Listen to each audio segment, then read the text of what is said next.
Dear Cliff, happy birthday. Also, congratulations on finding my secret note. Sorry your hoodie had a hole in it, by the way. I swear it's brand new and it was like that when I bought it. But hey, secret notes, right? This is the real present anyway, because I'm about to bestow upon you all of the wisdom and knowledge of my 16 years on this earth. Remember the 3 rules to high school that I taught you? Well, this is like the opposite of that. You should get McCaffrey ready to call an assembly and read it in front of the whole goddamn school. Are you ready? There are 3 rules to high school, irrevocably inscribed within the interstellar fabric of the universe. Rule number 1, it's hard, but it's worth it. I mean, it's really hard. Sometimes it's so hard, I don't even know if I'm gonna make it. I can barely survive the self-loathing inside my own head. How the hell am I supposed to survive in a world that gives me even more reasons to doubt and hate myself? High school practically pops those reasons out like Skittles from a candy dispenser. And hey, they're color-coded for my convenience. Lucky me. And yet, there are moments. Moments between those fierce, plunging spirals into despair. Maybe they're not even moments of happiness. They are, however, moments of peace. Moments of understanding. Moments where we realize that life is so much more than happiness and sadness and the labyrinth in between. It's about the people who navigate that labyrinth with you. Before I got here, I thought for a long time that the way out of the labyrinth was to pretend that it did not exist, to build a small, self-sufficient world in a back corner of the endless maze, and to pretend that I was not lost, but home. But that only led to a lonely life, accompanied by the last words of the already dead. So I came here looking for a great perhaps, for real friends and a more than minor life. And then I screwed up, and the Colonel screwed up, and Takumi screwed up, and she slipped through our fingers. And there's no sugarcoating it. She deserved better friends. When she fucked up all those years ago, just a little girl terrified into paralysis, she collapsed into the enigma of herself. And I could have done that, but I saw where it led for her. So I still believe in the great perhaps, and I can believe in it in spite of having lost her. Because I will forget her, yes. That which came together will fall apart imperceptibly slowly, and I will forget, but she will forgive my forgetting, just as I forgive her for forgetting me and the Colonel and everyone but herself and her mom in those last moments she spent as a person. I know now that she forgives me for being dumb and scared and doing the dumb and scared thing. I know she forgives me and her mother forgives her, and here's how I know. That we might walk out in the woods together and afterwards make our toast in our sock feet, still damp from the fern's wet grasp, the spiky needles stuck to our legs. That's all I wanted. The dog in the mix, jam sometimes, but not always. But somehow I've stopped praising you. How the valley, when you first see it, the small roads back to your youth, is so painfully pretty at first. Then, after a month of black coffee, it's just another place your bullish brain exists, bothered by itself and how hurtful human life can be. Isn't that how it is?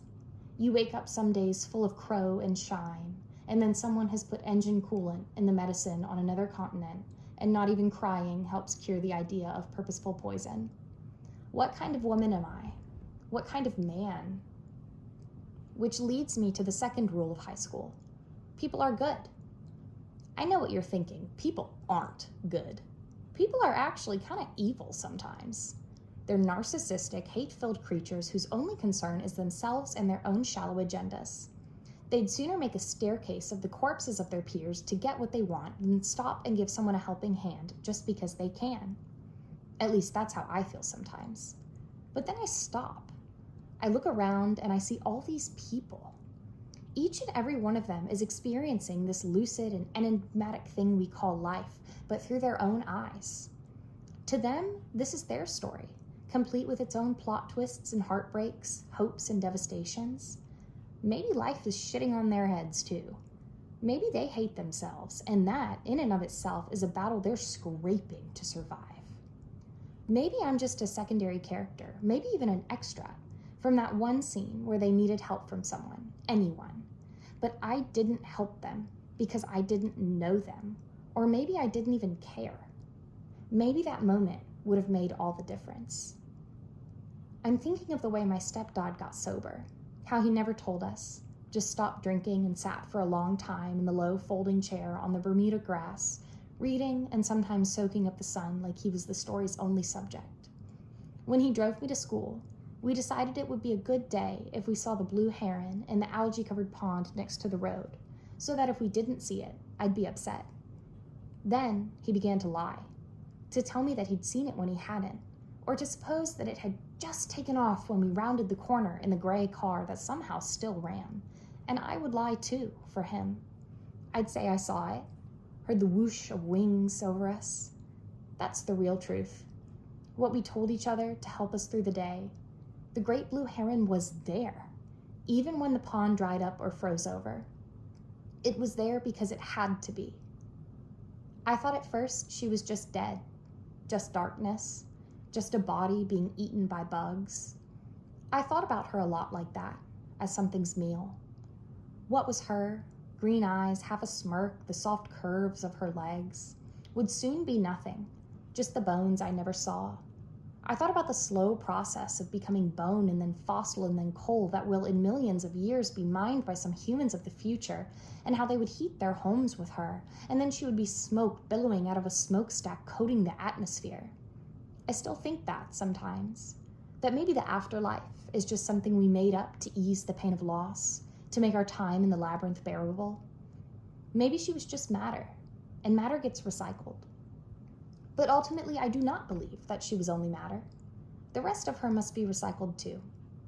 I believe now that we are greater than the sum of our parts. If you take Alaska's genetic code and you add her life experiences and the relationships she had with people, and then you take the size and shape of her body, you do not get her. There is something else entirely. There is a part of her greater than the sum of her knowable parts, and that part has to go somewhere because it cannot be destroyed. Which brings me to high school rule number 3. Be the difference. I'm not going to sugarcoat it. High school is messed up. Life is messed up. But that doesn't mean you can't do something about it. And even when you can't, that doesn't mean you shouldn't try. Always try. Because the alternative is a world where people don't. A world where people see no good and they have no hope. They exist because that is the default state of life, and then they die because that's what happens next. All the while, they let the world rot and fall apart around them. But life is more than just existing, and it's more than just a door with death and nothingness on the other side. Life is a series of doors. Every moment, every decision is a door. And by opening doors and stepping into the unknown, we are expanding and illuminating a world that we never knew existed. But if we don't open those doors, if we stay put, we'll be living in a world of walls. Don't you want to know what's on the other side? Although no one will ever accuse me of being much of a science student, one thing I learned from science classes is that energy is never created and never destroyed. And if Alaska took her own life, that is the hope I wish I could have given her. Forgetting her mother, failing her mother and her friends and herself, those are awful things. But she did not need to fold into herself and self-destruct. Those awful things are survivable because we are as indestructible as we believe ourselves to be. When adults say teenagers think they're indestructible, with that sly, stupid smile on their faces, they don't know how right they are. We think that we are invincible because we are. We cannot be born and we cannot die. Like all energy, we can only change sizes and shapes and manifestations. They forget that when they get old. They get scared of losing and failing. But that part greater than the sum of our parts cannot begin and cannot end, and so it cannot fail. Just now, I felt like I wanted to be alone for a long time, in a folding chair on the lawn with all my private agonies. But then I saw you and the way you're hunching over your work like a puzzle, and I think even if I fail at everything, I still want to point out the heron like I was taught, still want to slow the car down to see the thing that makes it all better, the invisible gift, what we can see when we stare long enough into nothing. So I know she forgives me, just as I forgive her. Thomas Edison's last words were, "It's very beautiful over there." I don't know where there is, but I believe it's somewhere, and I hope it's beautiful.